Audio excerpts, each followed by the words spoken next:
আসসালামু আলাইকুম আমার আপুরা ভাইয়ারা সবাই কেমন আছেন? আলহামদুলিল্লাহ আমরাও সবাই ভালো আছি। তো এই যে আজকে রান্না করব কাঁঠালের বিচি দিয়ে দেশি মুরগি দিয়ে। আশা করছি আপনাদের কাছে ভালো লাগবে। আজকে এই রান্নাটা অনেকদিন পর করেছি কাঁঠালের বিচি দিয়ে। এই সিজন যেহেতু চলে যাচ্ছে ভাবলাম যে কাঁঠালের বিচি ভালো থাকতে একদিন মুরগি দিয়ে খেয়ে দেখি। তো এই যে দেশি মুরগি ছিল ঘরে, দেশি মুরগি দিয়ে কাঁঠালের বিচি দিয়ে রান্না করে নিয়েছি। খেতে কিন্তু বেশ মজা হয়েছে। তো কাঁঠালের বিচিটা এমন একটা জিনিস যেটা দিয়ে রান্না করি সেটাই ভালো লাগে। শুটকি ভর্তা করলেও ভালো লাগে। তারপর দেখা যায় মানে কাঁঠালের বিচি দিয়ে যা করি সব কিছুই অলমোস্ট আমার ঘরে সব কিছুই ভালো লাগে। তো তার জন্য আজকে কিন্তু আমি এই যে দেশি মুরগি দিয়েই চলে আসলাম রান্না করতে।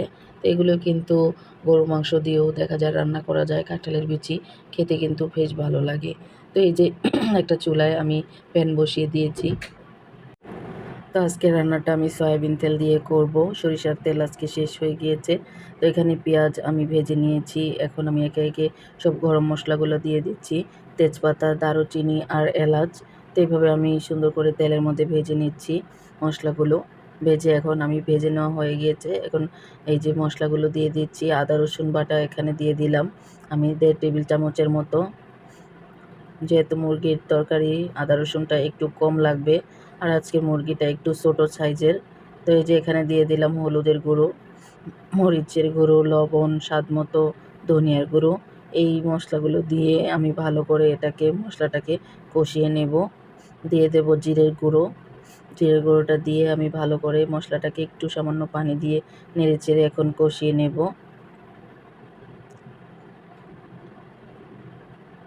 তো বন্ধুরা এই যে দেখতে পাচ্ছ আমার মশলাটা কষানো কতটা সুন্দর হয়েছে কালারটা। এই যে আমি জিরে গুঁড়োটা এখন দিয়ে দিচ্ছি।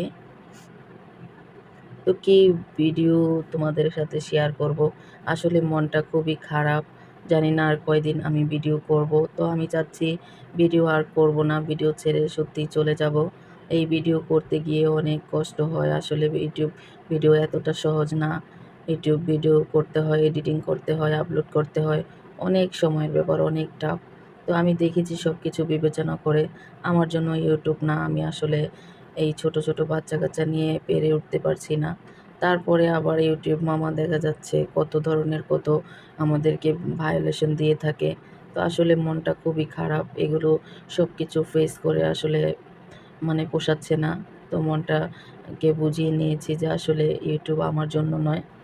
আমার গত মাসে এপ্লাই এসেছিল, তো আমি এপ্লাই করেছিলাম। তো ইউটিউব আমাকে কেন যে ভায়োলেশন দিয়েছে আমি আসলে জানি না। ওরা আমাকে কোনো কারণ দেখাচ্ছে না। তো এখন আবার রিঅ্যাপ্লাই এসেছে। দেখি আমি রিঅ্যাপ্লাই করব। আমি তো হাল ছেড়ে দেইনি। তো রিঅ্যাপ্লাই করে দেখি যদি মনিটাইজেশন হলে হলো। আর না হলে আমার মনে আর কোনো আফসোস থাকবে না। কারণ আমি চেষ্টা করেছি, কষ্ট করেছি। এখন যদি মামা আমাকে মনিটাইজেশন না দেয় তাতে আমি আর কি করার আছে? তো এই যে দেখো আমার ভিডিও হয়তো তোমরা আর ২-১ দিন পেতে পারো। তাছাড়া আমার মন খুব নষ্ট হয়ে গিয়েছে। আমার ভিডিও করার মতো আর কোনো ইচ্ছা নেই এই ইউটিউবে। তো তোমরা সবাই আমার জন্য দোয়া করো। এতদিন সুখে দুঃখে তোমরা আমার পাশে ছিলে, আমিও তোমাদের পাশে ছিলাম। জানি না আর কতদিন থাকতে পারবো।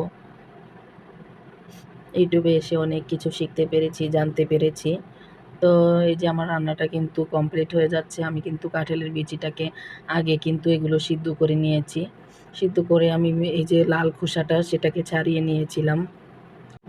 লাল খোসাটা থাকলে কিন্তু এই যে রান্না করলে ভালো দেখা যায় না। তো সাদা সাদা ধবধবা হলে তরকারিটা দেখতে এবং খেতে দুটোই ভালো লাগে।